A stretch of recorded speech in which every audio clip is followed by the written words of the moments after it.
Now, the question comes, well, what does this have to do with me? Because many of us know from having to try to diet or to try to resist watching TV too much or whatever it is, or forgive, that it's not easy. But God has created amazing phenomena. And to illustrate that, I will use the example of the Olympic athletes. You've all watched the Olympics, perhaps. These people train 10 hours a day sometimes, or more. Their whole life is training, getting in good shape. In many ways, they are like the desert fathers who were training to be spiritual. Their asceticism was very similar. They struggled. Even their motto is the same sometimes: no pain, no gain. Now we know, many of us, that we'll never be able to win a sprint or to high vault above, jump over 7 feet or something like that. We know that we are not made to be an Olympic athlete any more than perhaps we could become an ascetic. But you've heard these accounts that say if you walk 20 minutes a day or half an hour a day, it will add 20 years to your life. If you walk 20 minutes a day, it will improve your heart. Haven't you heard that? And I've seen it all over the place. And people testifying that this little bit would make a big difference in your life. And it's true. And so for us, we don't need to think about the Olympics or about being a desert father or mother. We need to just do the next thing. And just as walking for 20 minutes would benefit our life, praying for even 10 minutes a day as a start, if we're not doing that already, would be blessed by God. It would be an act of repentance. And so today I'm saying we must change. We must make that U-turn, which is repentance. But we need to start small. Because sometimes we're intimidated by the awesomeness of what we're trying to accomplish. And I said, don't worry about 6 months down the line, just do the next thing. I live out in the deep woods, and I cut firewood and build fires often to keep warm in the winter.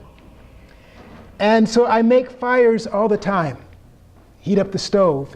And you don't put a big, thick log in the stove and light a match to it. It won't catch. You take newspaper and maybe some twigs, and you get those lit. And then when those get going, you put in a little bit bigger stick. And you keep feeding it something bigger and bigger as the fire gets stronger and stronger, till after a while you can put that big log in, and it will catch and burn all night long. And that's how spiritual practice works. Just as you can light a physical fire, you can light a spiritual fire in your life. And we're called to light that fire. Jesus came to set the world on fire. Fire for God. And we must not be lukewarm Christians, but fiery Christians. And that comes by spiritual practice, by praying, by denying ourselves, by reading the scriptures and taking the whole scriptures and contemplating them and making them effective in our life. And so if you're not praying every day, I'd say, well, spend 5 minutes. Read a psalm. The Psalms are powerful. Learn a psalm. The Lord is my shepherd. Many people know that one. Or the 50th Psalm, have mercy on me, O God, according to thy great mercy. The Orthodox have prayer books, where you can do a canon. My wife and I have done a canon every morning for probably 25 years or more. And so my children know the canons by heart. They were raised with it. They never complain. They know every morning we go down and we do that prayer together. And so that's a part of their life. They were raised in prayer, so they're comfortable in it. And so prayer requires a little bit. And we should practice the same pattern in other things. If we don't give to the needy, well, send $1 to somebody. Somebody standing on the corner with a cardboard, give them 50 cents if $2 is too dear. Do a little bit. And then over time, increase it. And that is repentance. That is leading a life of repentance where you're constantly pushing the envelope to do more for your Lord, to draw nearer to Him. And I guarantee you that your eternity will be more blessed by it.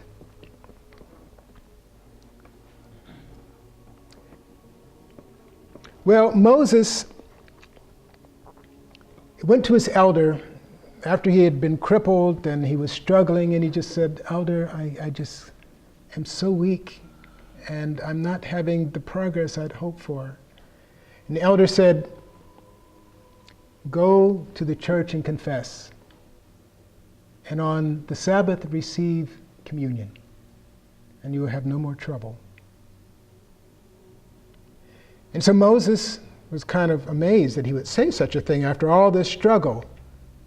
But he did as he was told, and he received communion. And something in the body and blood of Christ transformed him. The passions fled. He no longer had to battle like he had. He continued to pray, but he wasn't tormented anymore, and the grace of Holy Communion transformed him. And he rejoiced. This was victory. This was joy for him. It was a change. He had been transformed. And it wasn't his strength that had saved him. It was the body and blood of Christ that had changed this terrible sinner into a man of peace. And I can't say enough about the power of communion. For the Orthodox Church, communion is first. It is at the very heart. It is the body and blood of Christ. You know, there are places where they think it's symbolic. In some places they take it very lightly, Christians.